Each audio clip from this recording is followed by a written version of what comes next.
যে একজন সত্যিকার মা ভক্ত সন্তানের কাছে তার মায়ের যেরকম মায়ের ইজ্জতের যতটুকু মূল্য, একজন সুসন্তানের কাছে তার প্রকৃত বাবার প্রতি শ্রদ্ধা প্রদর্শনকারী সুসন্তানের কাছে তার বাবার ইজ্জতের যতটুকু মূল্য, একজন সত্যিকার আশিকে রাসূল উম্মতের কাছে আল্লাহর পয়গম্বরের ইজ্জতের মূল্য তার চেয়ে লক্ষ কোটি গুণ বেশি। সুতরাং সেই রাসূলকে নিয়ে যখন কেউ কটাক্ষ করে, কটূক্তি করে, সেই রাসূলের ইজ্জতের চাদর নিয়ে যখন কোন কুলাঙ্গার টানা হেঁচড়া করে, তখন মুসলমানদের বিচার ব্যবস্থার শাসনকর্তার দায়িত্ব আর কর্তব্য ছিল ওই কুলাঙ্গারের হাত থেকে আমার পয়গম্বর মুহাম্মদ আরবীর ইজ্জতের চাদরকে হেফাজত করা।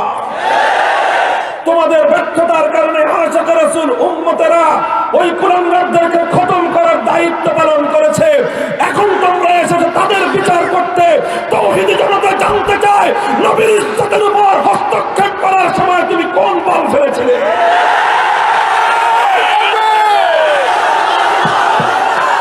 আমি সময়ের আলেমদের কাছে একটাই নগণ্য আপনাদের একজন ভাই হিসেবে এই আহ্বানটা করব, এলেম এবং আহলে এলেমদের গৌরব কোনদিন কোন দুনিয়াদারদের সামনে নত করবেন না, নত করবেন না, বরং নিজে ইলম এবং ইলমে দ্বীনের এই গৌরব, ইলমে দ্বীনের দায়িত্ব মাথা উঁচু করে যতদিন পালন করা যায় মাথা উঁচু করে পালন করবেন। মাথা উঁচু করে যেদিন পালন করতে না পারবেন, সুফিয়ানে সাওরীর সুন্নাত হলো দেশ ছেড়ে চলে যাও, বুখারীর সুন্নাত দেশ ছেড়ে চলে যাও, শাইখুল হিন্দের সুন্নাত হলো মালদার আন্দামান দ্বীপে কারারুদ্ধ হও, শাইখুল ইসলাম হুসাইন আহমদ মাদানীর সুন্নাত হলো অন্ধকার কারা প্রকোষ্ঠে নিক্ষিপ্ত হও, শাইখুল হাদিস আল্লামা আজিজুল হকের আদর্শ হলো কারান্তরীণ হও, বাতিলের সামনে মাথা নত করে হও। অত্যন্ত গুরুত্বপূর্ণ একটি সময় এবং গুরুত্বপূর্ণ একটি উপলক্ষ। এই উপলক্ষকে সামনে রেখে ওলামায়ে কেরামের জিম্মাদারি, আলেমদের দায়িত্ব এবং আলেমদের সাথে সাধারণ মুসলমানদের আচরণ, আলেমদের ব্যাপারে সাধারণ মুসলমানদের মন মানসিকতা কি হওয়া উচিত, কেমন হওয়া বাঞ্ছনীয়, এই সকল বিষয়গুলোতে দুই চারটা কথা আমি আপনাদের সম্মুখে আরজ করব। মুহতারাম হাজিরিন, হযরত রাসূল আকরাম সাল্লাল্লাহু আলাইহি ওয়াসাল্লামের অত্যন্ত সুপ্রসিদ্ধ, বহুল আলোচিত একটি হাদিস আমি আপনাদের সম্মুখে পাঠ করেছি। এই হাদিসের সাথে ওতপ্রোতভাবে ঘনিষ্ঠভাবে সম্পৃক্ত আরেকটি হাদিস, যেটিও হাদিসের সকল কুতুবে মুতাদাবিলার মধ্যে বর্ণিত হয়েছে। আল্লাহর নবী ইরশাদ করেছেন, ইন্না বানি ইসরাঈলা কানাত তাসুসুহুমুল আমবিয়া কুল্লামা হালাকা নাবিয়্যুন খালাফাহু আখার ওয়ালা নাবিয়্যা বাদি।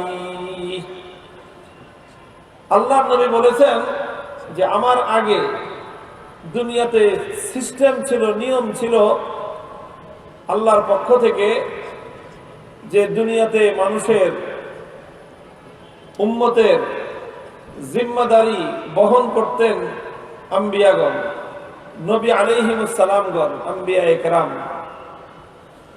বনি ইসরাইলের মধ্যে হাজার হাজার বছর পর্যন্ত ব্যাপারটা এমনই ছিল যে তাদের নেতৃত্বের দায়িত্ব থাকতো নবীদের হাতে। কুল্লামা হালাকা নাবিয়্যুন খালাফাহু আখার, একজন নবী দুনিয়া থেকে বিদায় নিলে আরেকজন নবী তার জায়গায় স্থলাভিষিক্ত হতেন, আল্লাহর পক্ষ থেকে তিনি মনোনীত হতেন এবং তিনি দায়িত্বের বোঝা নিজের কাঁধে তুলে নিতেন। এভাবেই চলেছে পৃথিবী হাজার হাজার বছর।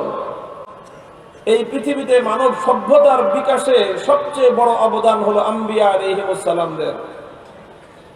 নবীদের অবদানকে অস্বীকার করলে বিশ্ব সভ্যতার গৌরবজনক সমস্ত অধ্যায়গুলো ম্লান হয়ে যাবে। এভাবে আদম আলাইহিস সালাতু ওয়াস সালাম থেকে নিয়ে আখেরি নবী মুহাম্মদুর রাসূলুল্লাহ সাল্লাল্লাহু আলাইহি ওয়াসাল্লাম পর্যন্ত দুনিয়াতে মানব জাতির দায়িত্ব আল্লাহর পক্ষ থেকে আবর্তিত হয়েছিল নবীদের উপর।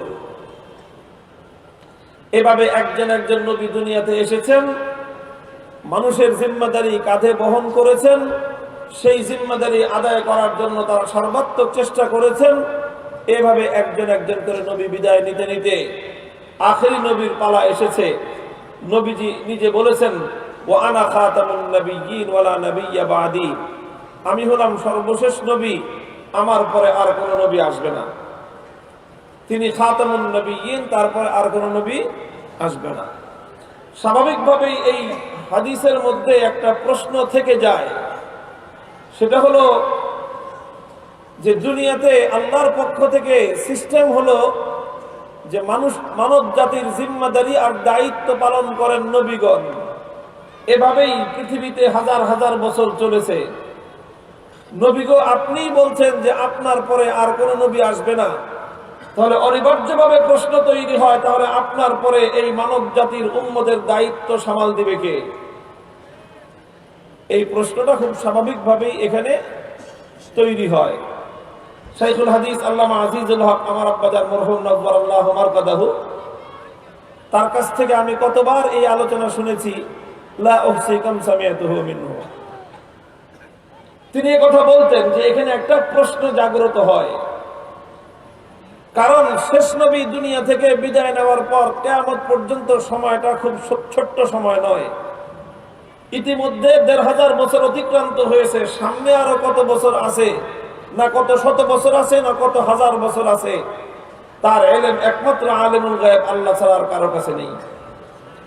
এই যে এত লং টার্ম, এত দীর্ঘমেয়াদী একটা সময়, এই সময়ে দুনিয়াতে উম্মতের দায়িত্ব বহন করবে কে? এই প্রশ্ন এই হাদিসের মধ্যে থেকে যায়। মুহতারাম হাজিরিন, এই প্রশ্নের জবাব দেওয়ার জন্যই আরেক হাদিসের উদ্ধৃতি হযরত শাইখুল হাদিস রাহমাতুল্লাহি আলাইহি দিতেন, আল উলামা ওয়ারাসাতুল আম্বিয়া ওয়া ইন্নাল আম্বিয়া লাম ইওয়ারিসু দিনারান ওয়ালা দিরহামা ইন্নামা ওয়ারাসুল ইলম ফামান আখাযাহু আখাযা বিহাজ্জিন ওয়াফির। এই হাদিসের মধ্যে আল্লাহর নবী ওই প্রশ্নের জবাব দিয়েছেন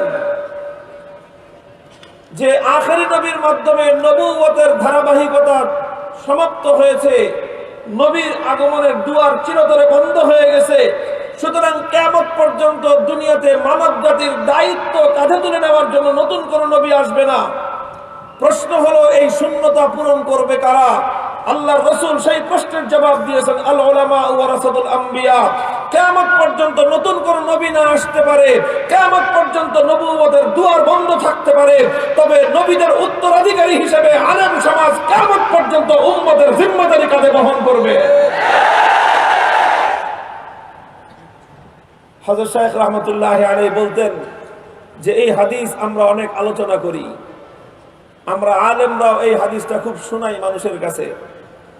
তবে কি হিসাবে শোনাই? আলেমদের ফজিলত হিসাবে, আলেমদের কত মর্যাদা সেটা বোঝানোর জন্য, যে দেখো আলেমরা কত মর্যাদা সম্পন্ন, যে তারা নায়েবে নবী। আলেমদের কত ফজিলত, যে তারা ওয়ারাসাতুল আম্বিয়া। যে এটা শুধুমাত্র আলেমদের ফজিলত আর আলেমদের মর্যাদা বোঝানোর জন্য এই হাদিস বর্ণনা করা হয়। কিন্তু প্রকৃত প্রস্তাবে এই হাদিস শুধুমাত্র আলেমদের ফজিলত আর মর্তবা বোঝানোর জন্য যতটা না এই হাদিসের বক্তব্য, তার চেয়েও বেশি হাদিসের মধ্যে আলেমদের দায়িত্ব আর কর্তব্যের প্রতি ইঙ্গিত করা হয়েছে। এখানে শুধুমাত্র আলেমদের ফজিলত বর্ণনা করা হয় নাই যে তারা নায়েবে নবী। এখানে শুধু আলেমদের মর্যাদার কথা বলা হয় নাই যে তারা ওয়ারাসাতুল আম্বিয়া, বরং এখানে আলেমদের দায়িত্বের কথা বলা হয়েছে, যে নবীদের মতো পুরা মানব জাতির দায়িত্ব লাঙ্গলের জোয়াল তারা নিজেদের কাঁধে বহন করে চলতে হবে। মুহতারাম হাজিরিন, সুতরাং এই হাদিসের মাধ্যমে রাসূল আকরাম সাল্লাল্লাহু আলাইহি ওয়াসাল্লাম দুটি বার্তা দিয়েছেন। দুটি বার্তা। কয়টা বার্তা? আমি এই হাদিস থেকে আমি যা বুঝেছি, আমার আকল, আমার ফাহাম, আমার তাহকিক এবং আমার এটা নিয়ে, এই হাদিস নিয়ে আমার জাদ্দোজাহাদ অনুযায়ী কয় বার্তা এই হাদিসের মধ্যে? দুটো বার্তা। একটা বার্তা হলো সাধারণ উম্মতের প্রতি, যারা আলেম নন, যারা আলেম না, যারা নিজেদের পক্ষে আসমানি ওহীর ইলম ধারণ করেননি, একটা বার্তা তাদের প্রতি। আর আরেকটা বার্তা হলো আলেমদের প্রতি, সাধারণ উম্মতের প্রতি। সাধারণ উম্মত বলতে গায়রে আলেম যা আছে সবার প্রতি, চাই সে হতে পারে একজন কৃষক, শ্রমিক, মজদুর, মেহনতি, খেটে খাওয়া মানুষ, কুলি, রিক্সা চালক, ভ্যান গাড়ি চালক, ঠেলা গাড়িওয়ালা, সাধারণ শ্রেণী যেমন হতে পারে, আবার হতে পারে কোনো পেশাজীবী, ব্যবসায়ী, চাকরিজীবী, বড় কোনো শিল্পপতি, অনেক সম্পদের মালিক, টাকা পয়সাওয়ালা, হতে পারে সে প্রশাসনিক কোনো দায়িত্বশীল কর্তব্যপরায়ণ ব্যক্তি, হতে পারে সে কোনো আইন শৃঙ্খলা রক্ষাকারী বাহিনীর সদস্য, হতে পারে কোনো রাষ্ট্রীয় দায়িত্বশীল এমপি, মন্ত্রী, মিনিস্টার, প্রধানমন্ত্রী, রাষ্ট্রপতি, যেই হন না কেন, তারা সবাই এই বক্তব্য অনুযায়ী সাধারণ মানুষ। মানুষকে যদি আমি দুই ভাগে ভাগ করি, এক ভাগ হলো আলেম, আরেক ভাগ হলো গায়রে আলেম, এক ভাগ হলো আলেম, আরেক ভাগ হলো নন আলেম, তাহলে প্রধানমন্ত্রী আর রাষ্ট্রপতি থেকে নিয়ে শুরু করে রিক্সাওয়ালা পর্যন্ত যে যেই পেশারই হোক না কেন, সে যদি আলেম না হয় তাহলে এক ক্যাটাগরিতে পড়লো। এই হাদিসের মধ্যে একটা বার্তা রয়েছে তাদের জন্য, আরেকটা বার্তা রয়েছে আলেমদের জন্য। গায়রে আলেমদের জন্য বার্তাটা হলো এই, আল্লাহর রাসূল সাল্লাল্লাহু আলাইহি ওয়াসাল্লাম তাদেরকে আশার বাণী শুনিয়েছেন, তাদেরকে সান্ত্বনার বাণী শুনিয়েছেন। যখন তাদের কাছে বার্তা এলো যে হাজার হাজার বছর পর্যন্ত দুনিয়াতে উম্মতের দায়িত্ব পালন করতেন নবীগণ, শেষ নবীর আগমনের মধ্য দিয়ে নবুয়তের দুয়ার চিরতরে বন্ধ হয়ে গেছে, কথা বলেন ঠিক কিনা? কিয়ামত পর্যন্ত আর কোন নবী আসবে? আমাদের নবীর নবুয়তের যে আসন, নবুয়তের যে পরিচয়, আমাদের আখেরি নবীর নবুয়তের সবচেয়ে বড় বৈশিষ্ট্যটাই তো হলো খতমে নবুয়ত। খতমে নবুয়ত তার সিংহাসন, এটা আমার আখেরি পয়গম্বরের জন্য সংরক্ষিত সিংহাসন। এই সিংহাসনে অন্য কারো বসবার কোনো অধিকার নাই। কোন কুলাঙ্গার যদি খতমে নবুয়তের সিংহাসন দখল করবার জন্য চেষ্টা করতে থাকে, কিয়ামত পর্যন্ত উম্মতের এক ফর্দ জিন্দা থাকতে বরদাস্ত করতে পারে না। নারে তাকবীর, বিশ্বনবীর আগমন, চাইবে না রে মুসলমান, কাফের কাফের, কাদিয়ানীরা কাফের, নারে তাকবীর। যেহেতু প্রসঙ্গ চলে এলো, প্রাসঙ্গিক ভাবে কথাটাও বলে নেই। এই যে খতমে নবুয়তের সিংহাসন সংরক্ষণ করা, এই খতমে নবুয়তের সিংহাসন নিয়ে কোন কুলাঙ্গার যেন টানা হেঁচড়া করতে না পারে, এটাকে রক্ষা করা মুসলমানদের শাসকদের কর্তব্য। কোন মুসলিম শাসক যদি তার এই কর্তব্য পালন না করে, সে ব্যর্থ শাসক। কাজেই আমরা এই রকম ব্যর্থতা আমাদের শাসকদের কপালে, এই ব্যর্থতার তিলচিহ্ন দেখতে চাই না। আমাদের পূর্বপুরুষরা অনেক বলেছেন। খতিব ওবায়দুল হক রহমতুল্লাহি আলাইহি বলতে বলতে কবরের নিচে চলে গেছেন। শাইখুল হাদিস আল্লামা আজিজুল হক রহমতুল্লাহি আলাইহি বলতে বলতে জীবন শেষ করে দিয়েছেন। মুফতি ফজলুল হক আমিনী রহমতুল্লাহি আলাইহি অসংখ্যবার বলেছেন। সর্বশেষ শাইখুল ইসলাম আল্লামা শাহ আহমদ শফি রহমতুল্লাহি আলাইহি এই কথা বলতে বলতে তিনি জীবনের শেষ মুহূর্ত পর্যন্ত বলে গেছেন, কিন্তু এই বিষয়ের এখনো পর্যন্ত কোনো বিহিত হয়নি। মুসলিম জনপদে মুসলমানদের শাসকদের পক্ষ থেকে খতমে নবুয়ত অস্বীকারী সারা দুনিয়ার সমস্ত মুসলিম স্কলারদের ঐক্যমতের সিদ্ধান্ত অনুযায়ী, ওআইসির সম্মিলিত সিদ্ধান্তের আলোকে কাদিয়ানীরা নন মুসলিম। সুতরাং এই খতমে নবুয়তের অস্বীকারী কুখ্যাত গোলাম আহমদের অনুসারী কাদিয়ানী সম্প্রদায়কে মুসলিম পরিচয়ে দেখবার জন্য বাংলার মুসলমানরা প্রস্তুত না।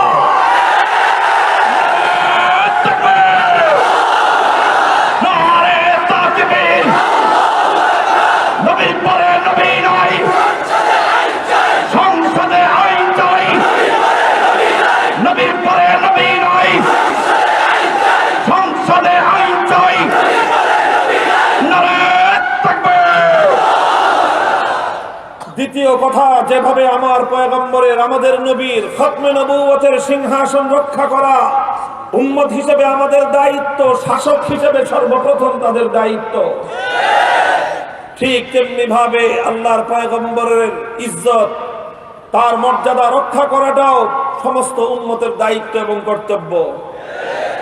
আল্লাহর নবীকে যদি কোনো কটূক্তি করা হয়, আল্লাহর পয়গম্বরের উপর যদি কোনো কটাক্ষ করা হয়, এটা আল্লাহর নবীর কোন উম্মত, সত্যিকার উম্মত এটা বরদাস্ত করতে পারে না। বন্ধুগণ, কোন মায়ের সন্তান যদি মায়ের প্রকৃত ভালোবাসা তার হৃদয়ে থাকে, মায়ের মমতা যদি তার হৃদয়ের মধ্যে থাকে, মায়ের প্রতি কর্তব্য আর দায়িত্ববোধ যদি কোনো সন্তানের হৃদয়ে থাকে, আর ওই রকম মা ভক্ত সন্তানের সামনে কোনো কুলাঙ্গার যদি তার মায়ের ইজ্জত আর আব্রু নিয়ে ছিনিমিনি খেলতে চায়, তখন সেই সন্তান মায়ের ইজ্জত হেফাজত করবার জন্য প্রয়োজনে সেই চরিত্রহীন, সেই লম্পটের যদি তার গর্দান উড়িয়ে দেয়, পৃথিবীর মানুষ তাকে মায়ের এই সম্মান রক্ষা করবার জন্য বাহাবাই দিবে। যদিও দায়িত্ব আর কর্তব্য হলো রাষ্ট্র, শাসনযন্ত্র, শাসকবর্গ, বিচার ব্যবস্থা প্রতিটি মায়ের ইজ্জত এবং আব্রুর নিরাপত্তা দিবে, এটা দেওয়া শাসকের কর্তব্য, এটা দেওয়া বিচার ব্যবস্থার দায়িত্ব। কোন বিচার ব্যবস্থা, কোন শাসক বর্গ যদি মায়ের ইজ্জতের নিরাপত্তা নিশ্চিত করতে না পারে, তাহলে সেই জনপদের দায়িত্বে থাকবার কোন অধিকার তাদের নেই। বিচার ব্যবস্থা, শাসনকর্তা তারা তাদের ব্যর্থতার কারণে কোন কুলাঙ্গার যদি কোন মায়ের ইজ্জতের উপর দস্তদারাজি করে, কোন মায়ের ইজ্জতের উপর যদি হস্তক্ষেপ করে, আর ওই সময়ে বিচার ব্যবস্থার ব্যর্থতার কারণে, শাসনকর্তার ব্যর্থতার কারণে মায়ের সন্তান যদি এগিয়ে এসে কুলাঙ্গারকে খতম করে মায়ের ইজ্জতকে হেফাজত করে, আর এরপরে যদি বিচার ব্যবস্থা আসে সেই সন্তানের বিচার করতে, এরপরে যদি শাসনকর্তা আসে ওই সন্তানের বিচার করতে, দুনিয়া তাহলে তখন ওই শাসনকর্তার বিচার ব্যবস্থাকে প্রশ্ন করবে, মায়ের ইজ্জত লুণ্ঠিত হওয়ার সময় তুমি কার ঘোড়ার ঘাস কেটেছিলা? তখন তুমি কোথায় ছিলা?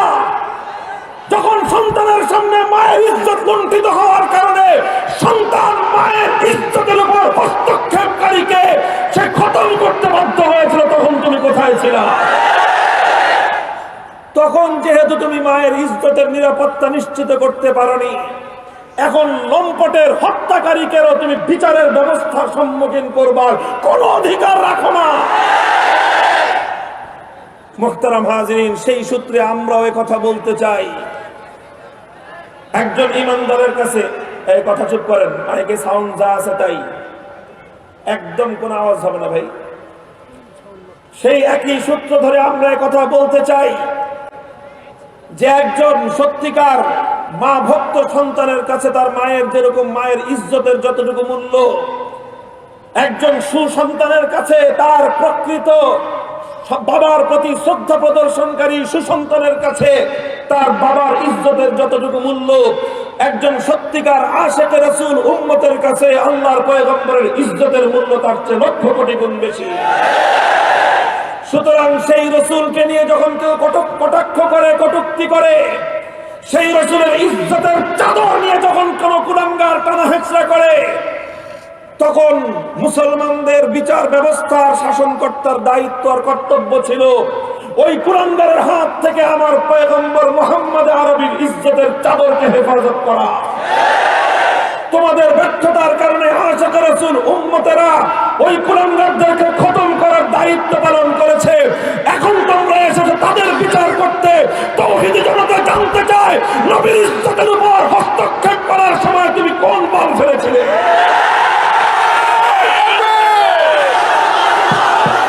নারে তাকবীর! ইসলামের শত্রুরা হুঁশিয়ার সাবধান!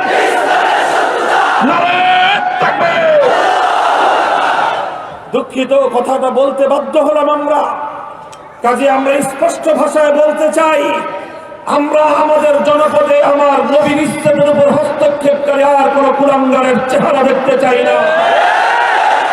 আমরা দেশে বসবাসকারী নাগরিক হিসেবে শাসকদের কাছে আমাদের দাবি, বিচার ব্যবস্থার কাছে আমাদের দাবি, বিচার ব্যবস্থা কায়েম হয়েছে মানুষের জানমালের এবং ইজ্জতের নিরাপত্তা দেওয়ার জন্য। আমার কাছে আমার মায়ের ইজ্জতের মূল্য আমার ব্যক্তির ইজ্জতের চেয়ে বেশি। আমার কাছে আমার বাবার ইজ্জতের মূল্য আমার ব্যক্তিগত ইজ্জতের চেয়ে অনেক বেশি। আমার রাসূলের ইজ্জতের মূল্য আমাদের পুরো উম্মতের প্রত্যেক ব্যক্তির ইজ্জতের চেয়ে বেশি। সুতরাং যখন আমার রাসূলের ইজ্জতের উপর কোন কুলাঙ্গার হস্তক্ষেপ করে, সেই কুলাঙ্গারদেরকে যদি আপনারা সামাল দিতে ব্যর্থ হন, যদি তাদেরকে উপযুক্ত বিচার করতে ব্যর্থ হন, তাহলে তাদের ঘাতকদেরকে, তাদেরকে যারা খতম করবে, ওদের বিচার করবার কোনো অধিকার আপনাদের নেই।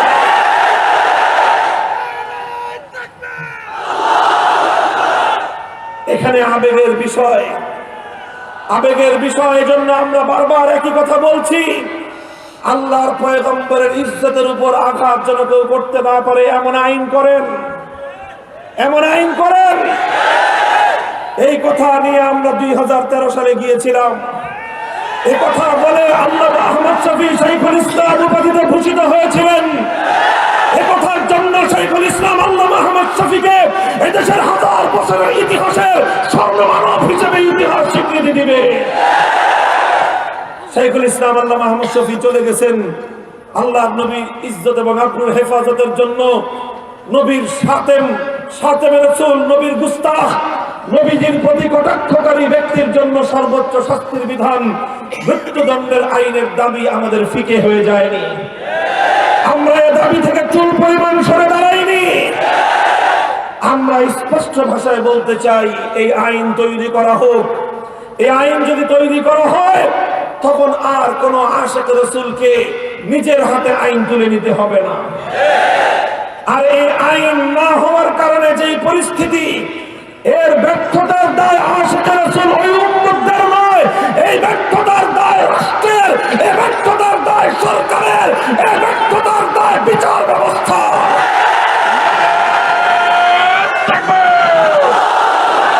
নারে তাকবীর, বিশ্বনবীর অবমান, সইবে না রে মুসলমান, ফাঁসি ফাঁসি ফাঁসি চাই, নাস্তিকদের ফাঁসি চাই, ফাঁসি ফাঁসি ফাঁসি চাই, নাস্তিকদের ফাঁসি চাই। নারে তাকবীর। মুহতারাম হাজিরিন, এটা আমার মূল আলোচনার বাইরে প্রসঙ্গক্রমে চলে এসেছে। এই জন্য আমরা আমাদের কথাগুলো দ্ব্যর্থহীন ভাবে আমরা তুলে ধরলাম। আমরা আশা করব মুসলমানদের এই প্রাণের দাবি এটা এভাবেই অনন্তকাল পর্যন্ত আকাশে বাতাসে শুধুমাত্র এটা প্রতিধ্বনি হয়ে ফিরবে তা নয়, বরং এই দাবি মুসলমানদের এই জমিনে কার্যকর হবে। যদি এই দাবি আদায় না হয়, এ দাবি যদি কার্যকর না হয়, তাহলে এদেশে শান্তি শৃঙ্খলা নিয়ন্ত্রণে আনা সম্ভব নয়। বন্ধুগণ, আমি বলতেছিলাম যে কথা, ওই যে হাদিসের কথা, রাসূল আকরাম সাল্লাল্লাহু আলাইহি ওয়াসাল্লাম যখন বললেন, আমি হলাম সর্বশেষ নবী, আমার পরে আর কোন নবী আসবে না, স্বাভাবিকভাবেই সাধারণ মানুষের জন্য এটা একটা হতাশার সংবাদ। তাহলে আমাদেরকে কে পথ দেখাবে? আমরা ভুল করলে কে শুধরে দিবে? আমরা বিপদগামী হতে থাকলে কে আমাদেরকে সরল সঠিক পথের দিশা দিবে? আমরা যদি কোনো অসৎ পথে চলি, তাহলে আমাদেরকে সৎ পথে পরিচালিত করবে কে? আমরা যদি অন্ধকারের দিকে ধাবিত হই, আমাদেরকে আলোর পথের দিকে নিয়ে আসবে কে? এই প্রশ্নটা সাধারণ মানুষের জাগ্রত হওয়ার কথা। আল্লাহ রাসূল সাল্লাল্লাহু আলাইহি ওয়াসাল্লাম সেই সাধারণ উম্মতকে লক্ষ্য করে আশার বাণী শোনালেন। তাদের জন্য আল্লাহ রাসূল সাল্লাল্লাহু আলাইহি ওয়াসাল্লাম সান্ত্বনার বাণী শোনালেন, হে আমার উম্মত, হতাশ হওয়ার কোনো কারণ নেই, হতাশ হওয়ার কোনো কারণ নেই, নিরাশ হওয়ার কোনো কারণ নেই। কারণ নবুয়তের সিলসিলা হয়তো বন্ধ হয়ে যাচ্ছে, নবুয়তের ধারাবাহিকতা বন্ধ হয়ে যাচ্ছে, কিন্তু কিয়ামত পর্যন্ত আমার উম্মতকে অন্ধকার পথ থেকে আলোর পথ দেখানোর জন্য, ভুল পথ থেকে সঠিক পথে পরিচালিত করবার জন্য, তারা বিপদগামী হতে চাইলে তাদেরকে আবার সরল সঠিক পথের দিকে পরিচালিত করবার জন্য পয়গম্বর না থাকলে কি হবে, কিন্তু এক নবীর জায়গায় সেই নবীর উত্তরাধিকারী হাজার হাজার উলামায়ে কেরাম পৃথিবীতে বিদ্যমান থাকবে। এটা হলো সাধারণ মানুষের প্রতি আল্লাহর নবীর বার্তা। এই বার্তার দাবি হলো এই, সুতরাং হে সাধারণ উম্মতেরা, তুমি যেই হও, আমি আবার বলছি, তুমি একজন মেহনতি মানুষ হও, তুমি একজন চাকরিজীবী হও, তুমি একজন ব্যবসায়ী হও, তুমি একজন রাজনীতিবিদ হও, তুমি একজন রাজনৈতিক দলের কর্মী হও, নেতা হও, তুমি প্রশাসনের লোক হও, তুমি বিচার ব্যবস্থার লোক হও, তুমি আইনের লোক হও, রাষ্ট্রের কর্তা ব্যক্তি হও, যেই হও না কেন, তোমার জন্য আল্লাহর রাসূলের পয়গাম হলো এই। সুতরাং রাসূলরা থাকতে, নবীগণ থাকতে যেভাবে তাদের দিক নির্দেশনা এবং গাইডলাইন মেনে তোমরা তোমাদের জীবন পরিচালনা করতে, নবীদের অবর্তমানে যদি তুমি সরল সঠিক পথের অনুসন্ধান করতে চাও, সরল সঠিক পথে যদি চলতে চাও, আলেম ওলামাদের দিক নির্দেশনা মানা ছাড়া বিকল্প কোনো পথ না। এটা হলো সাধারণ মানুষের প্রতি আল্লাহর নবীর বার্তা। হে উম্মতে মুহাম্মাদিয়া, আমি আপনাদের কাছে প্রশ্ন করতে চাই, আল্লাহর নবীর অন্তিম সময়ে আপনাদেরকে যেই বার্তা দিয়েছেন, আপনাদেরকে যে আহ্বান জানিয়েছেন, নবীদের অবর্তমানে যেন নবীর উত্তরাধিকারীদেরকে অনুসরণ করা হয়, তাদের বাতানো পথ অনুযায়ী যেন পথ চলা হয়, আপনারা উম্মতের উলামায়ে কেরামের দিক নির্দেশনা মেনে চলবার জন্য প্রস্তুত আছেন তো ইনশাআল্লাহ? আল্লাহ পাক রব্বুল আলামিন গায়রে আলেম সাধারণ মানুষদেরকে আল্লাহর পয়গম্বরের এই বার্তা অনুসরণ করার তৌফিক দান করেন। বলেছিলাম হাদিসের মধ্যে দ্বিতীয় বার্তা হলো আলেম সমাজের প্রতি। আলেম সমাজের প্রতি কি বার্তা? যে তোমাদেরকে অনেক ফজিলত দিয়ে দিলাম, এখন থেকে তোমরা শুধুমাত্র জনগণের সালামের জবাব দিবা। তোমাদের অনেক মান মর্যাদা ঘোষণা করে দিলাম, এখন থেকে তোমরা শুধুমাত্র লাল গলিচা আর বড় বড় গাদ্দি বসায় হাদিয়া খাইবা। এই বার্তা না, বার্তা এটা নয়, বরং আল্লাহর পয়গম্বরের বার্তা হলো উম্মতের আলেম সমাজের প্রতি। হে উম্মতের উলামায়ে কেরাম, যারা নিজেদের পক্ষে আসমানি ওহীর ইলমের আমানত রেখেছো, কোরআন হাদিসের ইলমের আমানত তোমরা নিজেদের পক্ষে ধারণ করেছো, সর্বপ্রথম এই আমানতের গুরু দায়িত্বের বোঝাটা কত ভারী সেটা উপলব্ধি করার চেষ্টা করো। এটা সেই আমানত, ইন্না আরাদনাল আমানাতা আলাস সামাওয়াতি ওয়াল আরদি ওয়াল জিবাল ফাআবাইনা আন ইয়াহমিলনাহা ওয়া আশফাকনা মিনহা ওয়া হামালাহাল ইনসান।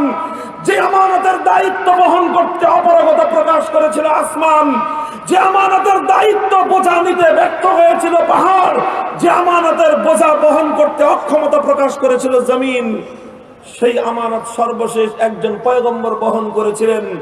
আর সেই আমানতের দায়িত্ব পর্যায়ক্রমিক ভাবে পয়গম্বরদের কাঁধ থেকে উম্মতের আলেমদের কাঁধে স্থানান্তরিত হয়েছে। সুতরাং আলেম হওয়া, আলেম লকব ধারণ করা, আলেম পরিচয় ধারণ করা, এটা জগতের আর 8-10টা ডিগ্রি ধারণ করার মতো নয়। আলেম হওয়ার অর্থ শুধু অনার্স পাস করা নয়, আলেম হওয়ার অর্থ শুধুমাত্র MA পাস করা নয়, আলেম হওয়ার অর্থ শুধুমাত্র শিক্ষাগত একটা ডিগ্রি গ্রহণ করা নয়, আলেম হওয়ার অর্থ শুধুমাত্র শিক্ষাগত যোগ্যতার একটা সার্টিফিকেট আর সনদ হাসিল করা নয়।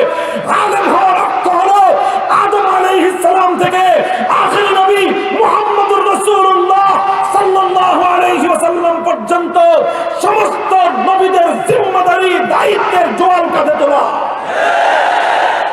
সুতরাং আমি উসিকুম ওয়া ইয়ায়া, বিশেষ করে নবীন আলেম যারা দাওরা ফারেক হচ্ছ, সন্তান তুল্য হিসেবে তোমাদেরকে বলি, যদি কেউ মনে করো যে এত বড় বোঝা বহন করার হিম্মত নাই, খবরদার নিজের নামের সাথে কোনোদিন আলেম লকব ব্যবহার করবা না। যদি মনে করো এই দায়িত্ব বহন করার মতো হিম্মত নাই, আলেম উপাধি বহন করবা না, আলেম পরিচয় ধারণ করবা না। কোরআন হাদিসের এলেম, কিছু মালুমাত হাসিল করেছো, কিছু ইনফরমেশন মুখস্থ করেছো। ইনফরমেশন এক জিনিস, নলেজ ভিন্ন জিনিস। ইনফরমেশন এক জিনিস, নলেজ ভিন্ন জিনিস। মালুমাত এক জিনিস, এলেম আরেক জিনিস। মালুমাত এক জিনিস, এলেম আরেক জিনিস। যারা মনে করবে যে না বাপরে বাপ, এই জিম্মাদারি তো অনেক ভয়াবহ জিম্মাদারি, এটা সেই জিম্মাদারি যেই জিম্মাদারি আদায় করতে গিয়ে হযরত ইউনূস আলাইহিস সালামকে মাছের পেটে যেতে হয়েছিল, এটা সেই জিম্মাদারি যেই জিম্মাদারি আদায় করতে গিয়ে হযরত জাকারিয়া আলাইহিস সালামকে দ্বিখণ্ডিত হতে হয়েছিল, এটা সেই জিম্মাদারি যেই জিম্মাদারি আদায় করতে গিয়ে খলিল ইব্রাহিম আলাইহিস সালামকে অগ্নিকুণ্ডে নিক্ষিপ্ত হতে হয়েছিল, এটা সেই জিম্মাদারি যেই জিম্মাদারি আদায় করতে গিয়ে হযরত মূসা আলাইহিস সালাতু ওয়াস সালামকে গোটা উম্মত সহ দেশান্তরিত হতে হয়েছিল, এটা সেই জিম্মাদারি যেই জিম্মাদারি আদায় করতে গিয়ে হযরত ঈসা আলাইহিস সালাতু ওয়াস সালামকে ষড়যন্ত্রকারীদের মাধ্যমে নিজেকে ফাঁসি দেওয়ার মতো, হত্যা করবার মতো ষড়যন্ত্রের মুখোমুখি হতে হয়েছিল, এটা সেই জিম্মাদারি যেই জিম্মাদারি আদায় করতে গিয়ে নবী মুহাম্মদ আরবীকে তায়েফের ময়দানে রক্ত ঝরাতে হয়েছিল, এটা সেই জিম্মাদারি যেই জিম্মাদারি আদায় করতে গিয়ে আমার নবীকে ওহদের ময়দানে মাথা ভাঙতে হয়েছিল, দাঙ্গার শহীদ করতে হয়েছিল, রক্ত দিতে দিতে বেহুশ হয়ে জমিনে পড়ে যেতে হয়েছিল।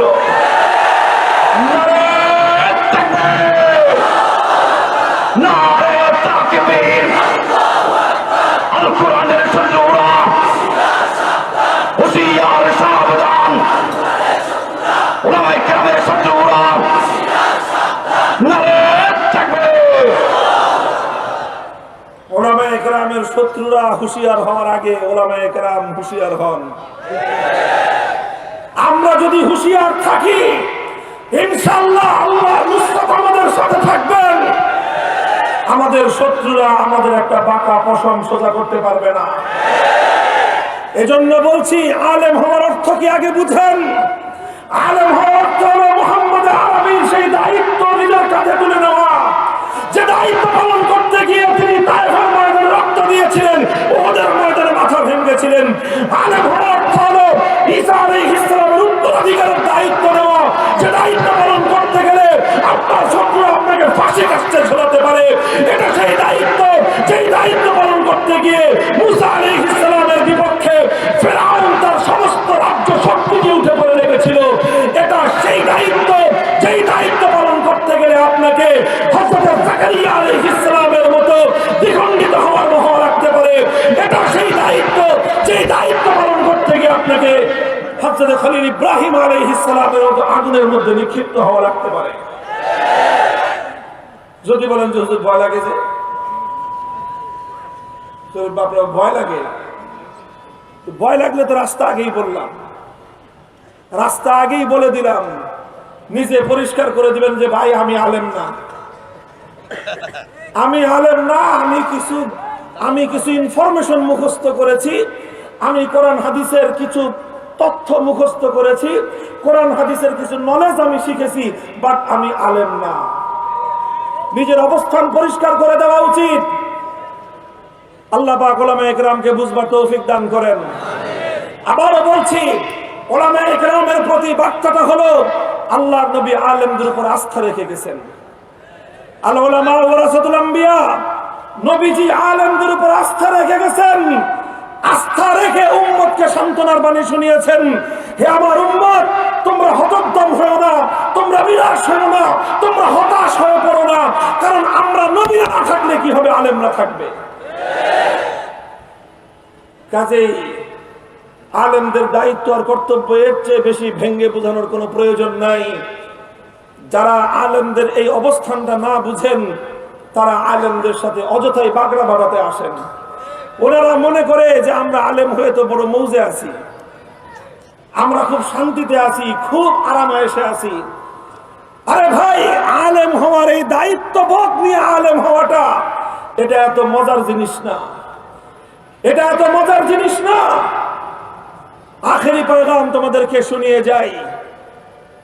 বুখারী শরীফ সহ সমস্ত হাদিসের কিতাবগুলোর মধ্যে হযরত আমির মুআবিয়া রাদিয়াল্লাহু তাআলা আনহুর একটি বার্তা রয়েছে উম্মতের আলেম সমাজকে লক্ষ্য করে। সেই দীর্ঘ বার্তাটি আর পূর্ণ বলবো না, বর্ণনাটি সমস্ত হাদিসের কিতাবের মধ্যে এসেছে। তিনি মদিনা শরীফে এসে দেখলেন মদিনার মধ্যে একটা শরীয়ত গর্হিত কাজ হচ্ছে। মদিনা শরীফের মধ্যে একটা বেশরীয়তি, একটা নাজায়েজ কাজ হচ্ছে। হযরত মুআবিয়া রাদিয়াল্লাহু তাআলা আনহু মদিনার মধ্যে ওই কাজটা হতে দেখে তিনি ফাকাদ আলা মিম্বরি রাসূলিল্লাহি সাল্লাল্লাহু আলাইহি ওয়াসাল্লাম, আল্লাহর নবীর মিম্বরে বসলেন।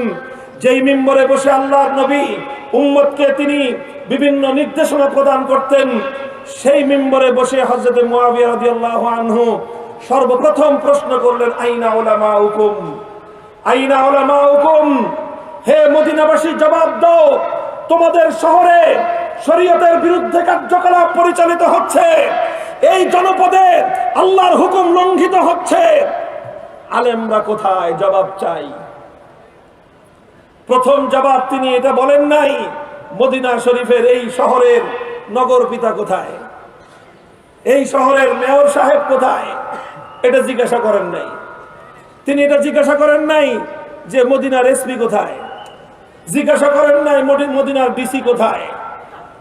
বলবেন যে হুজুর এসপি ডিসি ছিল কিনা, আরে ভাই এই পরিভাষা না থাকতে পারে, কিন্তু গভর্নর বর্তমান সময়ের একজন ওসি, একজন ডিসি, এসপি এবং মেয়র মিলে যা কাজ করে, ইসলামী খেলাফতের যুগে একজন গভর্নরের ক্ষমতা এবং দায়িত্বের অনেক বেশি থাকতো। মদিনা শরীফে গভর্নর ছিল, হযরত মুআবিয়া এটা জিজ্ঞাসা করেননি মদিনার গভর্নর কোথায়, মদিনা আইন শৃঙ্খলা রক্ষাকারী বাহিনীর সদস্য কোথায়। তিনি সর্বপ্রথম প্রশ্ন করেছেন, আইনা উলামাউকুম, আল্লাহর বিধান লঙ্ঘিত হচ্ছে, আলেমরা কোথায়।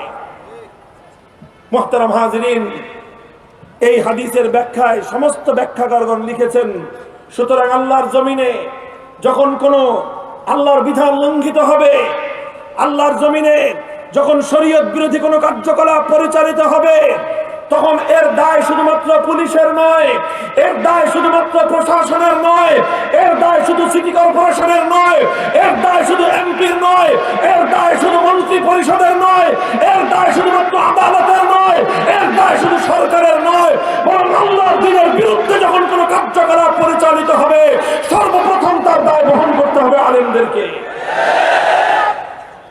কেন চিৎকার করি আমরা বুঝেন না? না, চিৎকার না করলে যে কি কি সুবিধা পাওয়া যায় বুঝি সব আমরা। ওই সমস্ত হালুয়া রুটি খাইতে আমাদের কাছে মিষ্টি লাগবে, তিতা লাগবে না, সব জানি, সব বুঝি, এবং এটাও জানি এই তাওহীদের কথা উচ্চ কণ্ঠে উচ্চারণ করার কারণে কারা কারা বিরাগ ভাজন হতে পারে, আর সেই বিরাগ ভাজনদের ক্ষমতার হাত কত লম্বা সব আমাদের অনুভূতির মধ্যে আছে। তবে একটা সবক মুখস্থ করেছি পূর্বসূরীদের কাছ থেকে, শাইখুল হাদিসের কাছ থেকে, জীবনে একটা শিক্ষা, একটা সবক মুখস্থ করেছি, জীবনের পণ করেছি, একজনকে রাজি করব, আরশওয়ালাকে, আসমানওয়ালাকে রাজি করব, আল্লাহ এবং তার রাসূলের স্যাটিসফ্যাকশন চাইবো, আল্লাহকে রাজি করে আল্লাহর রাসূলের সন্তুষ্টি অর্জন করার পর যারা যারা খুশি ওয়েলকাম, আর আল্লাহকে রাজি করার পর অন্য কেউ যদি বেজার থাকে, তাহলে অন্য কাউকে খুশি করতে গিয়ে, অন্য কাউকে রাজি করতে গিয়ে আরশের মালিক আল্লাহকে নারাজ করতে পারবো না।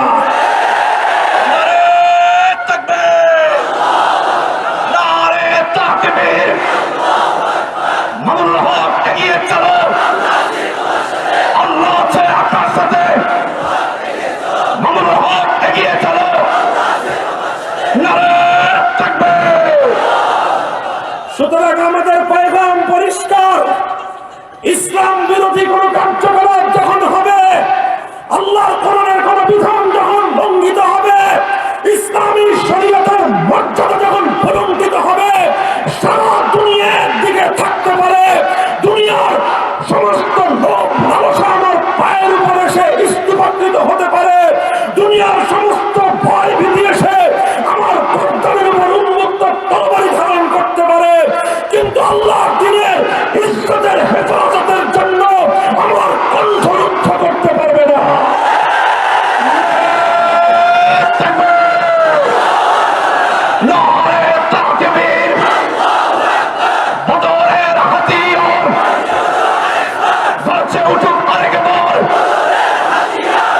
মুক্তির হাতিয়ার গর্জে উঠুক আরেকবার সভ্যর হাতিয়ার গর্জে উঠুক আরেকবার শাহজালালের হাতিয়ার গর্জে উঠুক আরেকবার নারে তাকবীর। আখেরি কথা, হযরত মুআবিয়া রাদিয়াল্লাহু তাআলা আনহুর যেই হাদিসটির উদ্ধৃতি দিয়ে হাদিসের শারহীন এবং ব্যাখ্যাকারদের কথাটা আমি আপনাদের সামনে উল্লেখ করলাম, সেখানে শারহীন হাদিস আরেকটা কথাও লিখেছেন যে উম্মতের আলেমদের জিম্মাদারি সর্বপ্রথম, তারা সর্বপ্রথম মাসউলুন ইনদাল্লাহ, তারা সর্বপ্রথম আল্লাহর কাছে জবাবদিহিতায় বাধ্য থাকবে, এরপরে অন্য যে যা হয় হবে। আমি বলি যে আমাদের উপর আমাদের বিষয়টা এত সহজ না। সাধারণ মানুষ যত সহজে চিন্তা করে, আলেমদের ব্যাপারটা এত সহজ নয়।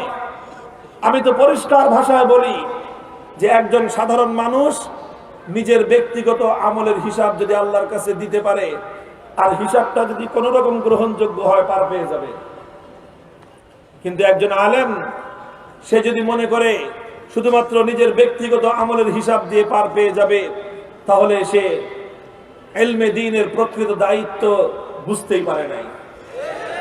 আলেমকে শুধু নিজের ব্যক্তিগত দায়িত্ব আমলের হিসাব দিলে চলবে না, তাকে জাতির আমলের হিসাবও দিতে হবে। সহজ ভাষায় বলতে গেলে একটা মসজিদে 500 মুসল্লি আছে, ইমাম কয়জন? একজন ইমাম, 500 মুসল্লি। 500 মুসল্লি প্রত্যেকে যার যার নিজের আমলের হিসাব পরিষ্কার দিতে পারলে তাদের রাস্তা ক্লিয়ার। ইমাম সাহেব যদি মনে করে যে আমিও আমার নিজের হিসাব দিয়ে রাস্তা ক্লিয়ার, বোকার স্বর্গে বাস করতেছেন। আল ইমামু জামিনুন, আল ইমামু জামিনুন। 500 মুসল্লি ব্যক্তিগত নামাজের হিসাব দিলে পার। ইমাম সাহেব নিজের নামাজের হিসাব, নিজের আমলের হিসাব, 500 মুসল্লির হিসাব যখন ক্লিয়ার করতে পারবে, তারপরে রাস্তা পরিষ্কার। কাজেই ইমাম হওয়া মানে হলো শুধুমাত্র আরাম আয়েশের গদি বিছানো নয়। ইমামতের দায়িত্বের অর্থ এটা নয় যে বিশাল সম্মানিত আসন পেয়ে গেলাম। হ্যাঁ, সম্মান আছে, মর্যাদা আছে, তবে তার চেয়ে অনেক বড় বিষয় যেটা, সেটা দায়িত্ববোধ থাকতে হবে। এটাই হলো সমস্যা। এই সমস্যার কারণে আমরা যখন কথা বলি, তখন অনেকে মনে করে যে এই হুজুরে কথাটা না বললে সমস্যা কি? আরে সমস্যা তো এই জায়গায়। আর আমার কাছে আরেকটা হিসাব খুব পরিষ্কার। হযরত ওমর ফারুক রাদিয়াল্লাহু তাআলা আনহু, ওনার একটা কথা খুব বেশি জায়গায় জায়গায় উনি বলতেন। যেখানে ওনার কথার সাথে অন্যের কথা মিলতো না, সেখানে তিনি এসে প্রশ্ন করতেন, আলাসনা আলাল হাক্কি ওয়া হুম আলাল বাতিল, আলাসনা আলাল হাক্কি ওয়া হুম আলাল বাতিল। তাওহীদের পক্ষে কথা বললাম আমি, আর শিরকি সংস্কৃতির পক্ষে কথা বলল ও। তা আমি হকের উপর আর সে বাতিলের উপর, বিষয়টা কি এমন নয়? কথা বলেন। আমি বললাম তাওহীদের পক্ষে কথা, সে বলল শিরকের পক্ষের কথা। তাহলে আমি হকের উপর, সে বাতিলের উপর, ব্যাপারটা কি এমন নয়? না ভিন্ন কিছু হতে পারে? তাহলে আমি হকের উপর, সে হলো বাতিলের উপর। আলাইসা কাতলানা ফিল জান্নাতি ওয়া কাতলাহুম ফিন নার। তাওহীদের পক্ষে থেকে কথা বলতে গিয়ে জীবন গেলে আমি হব শহীদ, আমার স্থান হবে জান্নাত। শিরকের পক্ষে কথা বলতে গিয়ে জীবন গেলে ও হবে জাহান্নামের আর নরকের কি? কোনো সন্দেহ আছে? কোনো সংশয় আছে? তাহলে যদি হিসাব এটাই হয়ে থাকে যে আমার অবস্থান হকের পক্ষে, আমার অবস্থান তাওহীদের পক্ষে, যদি ব্যাপার এমনটাই হয়ে থাকে হকের উপর থেকে তাওহীদের পক্ষে কথা বলে জীবন গেলে যদি আমার ঠিকানা হয় খোদার জান্নাত, আর শিরকের পক্ষে থাকলে যদি হয় বাতিল, বাতিলের উপর থেকে জীবন গেলে যদি তার ঠিকানা হয় জাহান্নাম, ফালামা নতি হাযিহিদ দানিয়াতা ফি দীনিনা। তাহলে ও যদি নতি স্বীকার করতে না পারে, বাতিলের উপর থেকে জাহান্নামের নিশ্চয়তা নিয়ে সে যদি মাথা নত করতে না পারে, হকের উপর থেকে জান্নাতের সুসংবাদ পাওয়ার পর আমি কেন নতি স্বীকার করব? নারে তাকবীর, সাবিরুল্লাহ সাবিরুল্লাহ, জিহাদ জিহাদ, সাবিরুল্লাহ সাবিরুল্লাহ, নারে তাকবীর। সুতরাং নমনীয় যারা হকের হকের উপর থাকে তা নয়, বরং যে বাতিলের উপর আছে তাকেই নমনীয় হতে হবে। মৃত্যুর পরে যার জন্য জান্নাতের নিশ্চয়তা সে কেন নমনীয় হবে? মরলে যার জাহান্নামে যাওয়ার আশঙ্কা তাকেই নমনীয় হতে হবে।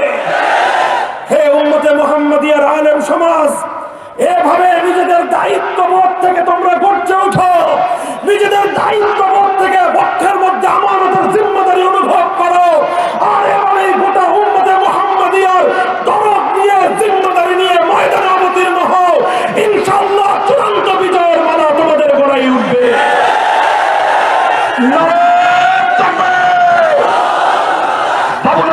হাতিয়ার মামুনুল হকের হাতিয়ার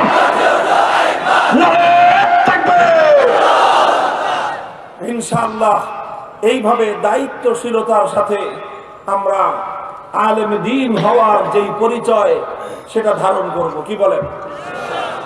যারা নতুন নবীন আলেম তাদেরকে বিশেষ করে বললাম, যারা একটু পুরাতন আলেম অনেক দিন ধরে দায়িত্ব পালন করতেছেন কিন্তু বুঝতেছেন না যে কি দায়িত্ব পালন করতেছেন, আপনারা আবার সেজদায় সহু দিয়ে দায়িত্ব সোজা করে নেন।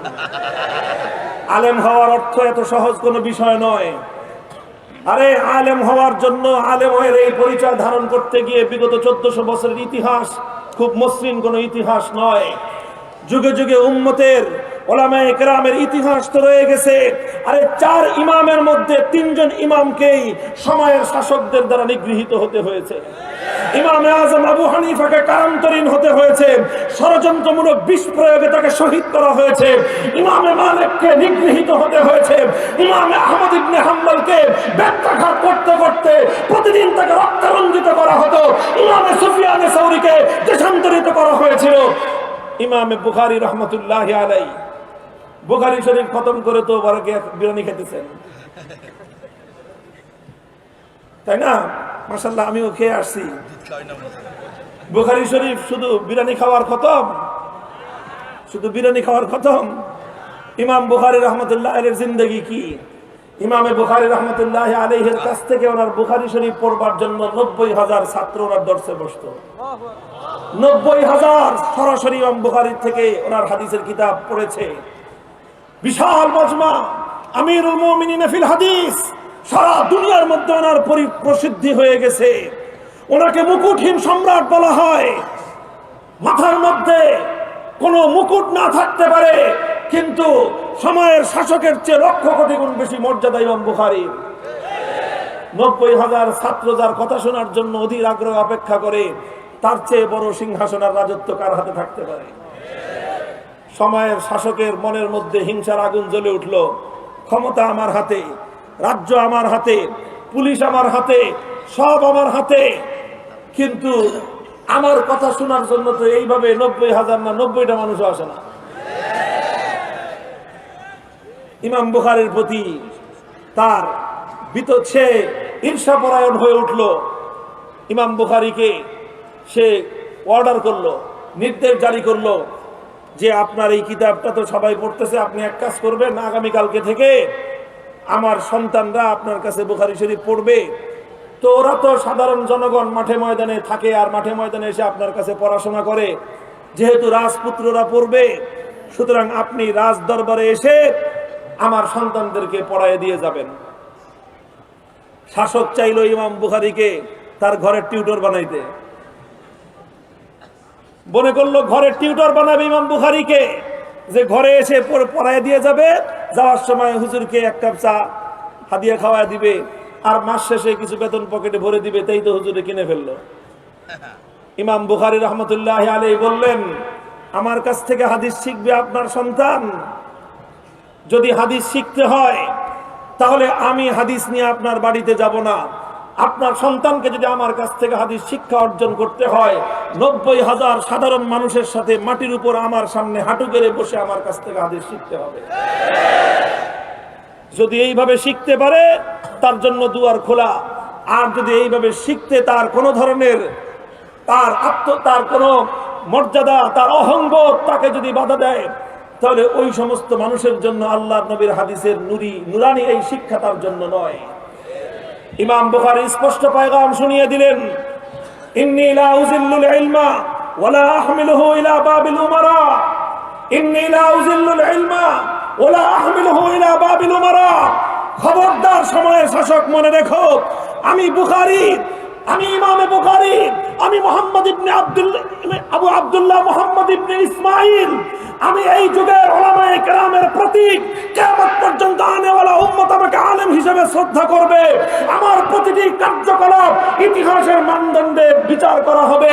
একজন আলেম হিসেবে কোরআন এবং হাদিসের ইলম ধারণ করার পরে আমার আচরণ কেমন ছিল, অনাগত ভবিষ্যতে এটাকে চুলচেরা বিশ্লেষণ করা হবে।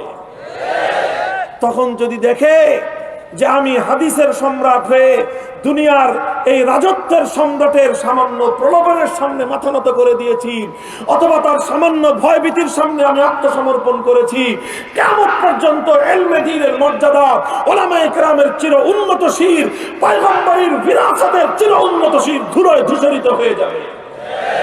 কাজেই লা উযিল্লুল ইলমা ওয়ালা আহমিলুহু ইলা বাবিল উমারা। ইমাম বুখারী তোমার দরবারে টিউটরি করবে না, তোমার বাড়িতে গিয়ে টিউটরি করবে না। তোমার সন্তানকে যদি শিখতে হয় আমার দরবারে এসে ধুলার উপর বসে হাঁটু গেড়ে বসে শিখতে হবে। সময়ের শাসক অপমান বোধ করলো, ষড়যন্ত্র শুরু করলো, নানা রকমের ষড়যন্ত্র। আশা কয় আপনার মাদ্রাসা এটা কোন জায়গায়, কার কাছ থেকে নিবন্ধন নিছেন, নিবন্ধনের সনদ দেখান। আপনারা যে এখানে কোরআন হাদিস পড়াচ্ছেন, পারমিশন আছে? পারমিশন? আপনি যে 90,000 ছাত্র নিয়ে হাদিস পড়াইতেছেন, কার কাছ থেকে অনুমতি নিছেন? কত রকম কাহিনী শুরু করলো। মুহতারাম হাজিরিন, এগুলো নতুন বক্তব্য নয়, এগুলো নতুন সমস্যা নয়। আর ইমাম বুখারী রাহমাতুল্লাহি আলাইহি 3য় শতাব্দীর প্রথম অর্ধ শতকে, আজ থেকে প্রায় 1250 বছর আগের ইতিহাস বলতেছি, সেই সময়ের মুসলিম শাসক এটা কোনো বেঈমান কাফের মুশরিক না। সেই সময়ের ইমাম বুখারীর জামানার মুসলিম শাসকের যদি হয় ইমাম বুখারীর মতো মানুষের সাথে এই আচরণ, তো এই যুগের বুখারীর মুহাদ্দিসরা আর কিরকম আচরণ প্রত্যাশা করেন? আপনারা মনে করছেন সবসময় আপনাদের জন্য শুধুমাত্র লাল গালিচা বিছানো থাকবে, আর শুধুমাত্র আপনাদের জন্য সবাই দর্শের পরে হাদিয়া তোহফা নিয়ে মুসাফা করার জন্য লাইন ধরে দাঁড়ায় থাকবে, শুধুমাত্র আপনাদের জন্য ওই লাল গোলাপের পাপড়ি ছিটাই আপনাদেরকে সংবর্ধনা জানানো হবে। হ্যাঁ, ওটাও জানানো হবে, আবার মুদ্রার অপর পিঠে এটাও থাকবে, এটাও থাকবে যদি আপনি হক এবং হক্কানিয়াতের উপর থেকে থাকেন। এতটাই উত্তক্ত করলো ইমাম বুখারীকে, এতটাই উত্তক্ত করলো ইমাম বুখারীকে, ইমাম বুখারী ওই জায়গায় তিনি তার মাদ্রাসা আর চালাতে পারলেন না। ইমাম বুখারী মাদ্রাসা বন্ধ করে দিলেন, যে ইলমে দ্বীনকে অপমান করব না, মাদ্রাসা বন্ধ হয়ে যাক, মাদ্রাসা বন্ধ হয়ে যাক। আমার ওই মাদ্রাসা চালানো আমার জিম্মেদারি নয়, বরং তার চেয়ে বড় জিম্মেদারি হলো আসমানি ওয়াহির ইলমের গৌরব রক্ষা করা। ইমাম বুখারী বুখারা ছাড়লেন, শহর ছাড়লেন, শহর ছেড়ে চলে গেলেন অজানার পথে। কোন এক গ্রাম, অখ্যাত এক গ্রাম, খারতাং নামক গ্রাম, সেই গ্রামে চলে গেলেন যেখানে কোনো আধুনিক ফ্যাসিলিটিস নাই, সুযোগ সুবিধা নাই, নিভৃত এক পল্লী। এতটাই তিনি সংকীর্ণ হয়েছিলেন, সময়ের শাসকের এই অসৎ আচরণে ইমাম বুখারী হৃদয়ে এতটাই রক্তক্ষরণ হয়েছিল, আরশের মালিকের দরবারে ফরিয়াদ করলেন, আল্লাহুম্মা ইন্নাল আরদা ক্বাদ দাকাত আলাইয়া বিমা রাহবাত ফাকবিজনি ইলাইক। ওগো আল্লাহ, যেই জমানায়, যেই সময়ে, যেই শাসকের যুগে তোমার নবীর হাদিসের আমানত বক্ষে ধারণ করে এমন নিগৃহীত হতে হয়, এমন জুলুমের শিকার হওয়া লাগে, এই জমিনে আমি আর থাকতে চাই না, তোমার প্রিয় পাত্র হয়ে তোমার কাছে চলে যেতে চাই। আল্লাহ রাব্বুল আলামিন যখন দেখলেন যে ইমাম বুখারী তিনি যতটুকু বুখারী শরীফ পড়ানোর দরকার পড়ানো শেষ, কিয়ামত পর্যন্তের জন্য তার মাধ্যমে ইলম এবং আলেমদের শান মর্যাদা বুলন্দ হয়েছে, আল্লাহ বললেন তোমার আর দুনিয়াতে থাকার দরকার নাই, তুমি আমার কাছে চলে আসো। আল্লাহ পাক রব্বুল আলামিন ইমাম বুখারীকে নিয়ে গেলেন। বুখারীর কবর বুখারায় নয়, বুখারীর কবর সামারকান্দে নয়, বুখারীর কবর বড় কোনো রাজধানীতে নয়, বড় কোনো নামি দামি শহরে নয়। ইমামে বুখারীর কবর হয়েছে সেই খরতাং নামক গ্রামে। ইতিহাস বলে ইমাম বুখারী বুখারা থেকে চলে যাওয়ার কারণে ইমাম বুখারী কলঙ্কিত হননি, বুখারা শহর বঞ্চিত হয়েছে। ইমাম বুখারী শহর ছাড়বার কারণে ইমাম বুখারী বঞ্চিত হননি, বরং ইমাম বুখারীর মতো মানুষকে পক্ষে ধারণ করতে ব্যর্থ হয়ে বুখারা শহর এবং রাজ্য ব্যর্থ হয়েছে। হে ওলামায়ে কেরাম, নিজেদেরকে এভাবে গড়ো, এভাবে নিজেদেরকে মুস্তাগনি বানাও। আমি আর তুমি যদি আজ এভাবেই আমরা নিজেদেরকে প্রস্তুত করতে পারি, আল্লাহ পাক রব্বুল আলামিন আমাদের থেকে তোমাদের থেকে ইমাম বুখারীর মতো এত কঠিন পরীক্ষা নেবেন না, এত কঠিন পরীক্ষা নেবেন না। আল্লাহ পাক গায়েবী মদদ নাজিল করবেন ইনশাআল্লাহ। কি হয়েছে? সেই শাসকের নামও আজ ইতিহাসে আছে, ইমাম বুখারীর নামও আজও ইতিহাসে আছে। সেই শাসকের কবরও পৃথিবীতে আছে, ইমামে বুখারীর কবরও পৃথিবীতে টিকে আছে। ইমামে বুখারীকে যখন দাফন করা হলো, আল্লাহ পাক রব্বুল আলামিন সেই কবর থেকে এমন সুবাস ছড়ালেন, সেই সুবাসে মোহিত হয়ে সারা দুনিয়া থেকে মানুষ আজও পর্যন্ত বুখারীর কবরের পাশে ছুটে যায়। মুহতারাম হাজিরিন, এটা হলো ইলম, এবং এটাই হলো ইলমের গৌরব বোধ, এটাই হলো ইলমের আত্মমর্যাদা বোধ। আমি সময়ের আলেমদের কাছে একটাই নগণ্য আপনাদের একজন ভাই হিসেবে এই আহ্বানটা করব, ইলম এবং আহলে ইলমদের গৌরব কোনোদিন কোন দুনিয়াদারদের সামনে নত করবেন না, নত করবেন না, বরং নিজে ইলম এবং ইলমে দ্বীনের এই গৌরব, ইলমে দ্বীনের দায়িত্ব মাথা উঁচু করে যতদিন পালন করা যায় মাথা উঁচু করে পালন করবেন। মাথা উঁচু করে যেদিন পালন করতে না পারবেন, সুফিয়ানে সাওরীর সুন্নাত হলো দেশ ছেড়ে চলে যাও, বুখারীর সুন্নাত দেশ ছেড়ে চলে যাও, শাইখুল হিন্দের সুন্নাত হলো মালদার আন্দামান দ্বীপে কারারুদ্ধ হও, শাইখুল ইসলাম হুসাইন আহমদ মাদানীর সুন্নাত হলো অন্ধকার কারা প্রকোষ্ঠে নিক্ষিপ্ত হও, শাইখুল হাদিস আল্লামা আজিজুল হকের আদর্শ হলো কারান্তরীণ হও, বাতিলের সামনে মাথা নত করে না।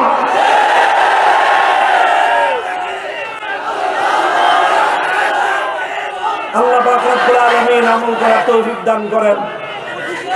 কথা যেগুলো বললাম, আমি আপনাদের কাছে দোয়া চাই, আমার এই কথাগুলো যেন শুধু আমার মুখের কথা না হয়, আমার শুধুমাত্র জুবানের কথা যেন না হয়, এই কথা যেন আমার দিলের ইয়াকিন হয়, আমার আমল হয়, এটাই যেন হয় আমার জীবনের শেষ মুহূর্ত পর্যন্ত ধারণকৃত আমার জীবনের একমাত্র আদর্শ।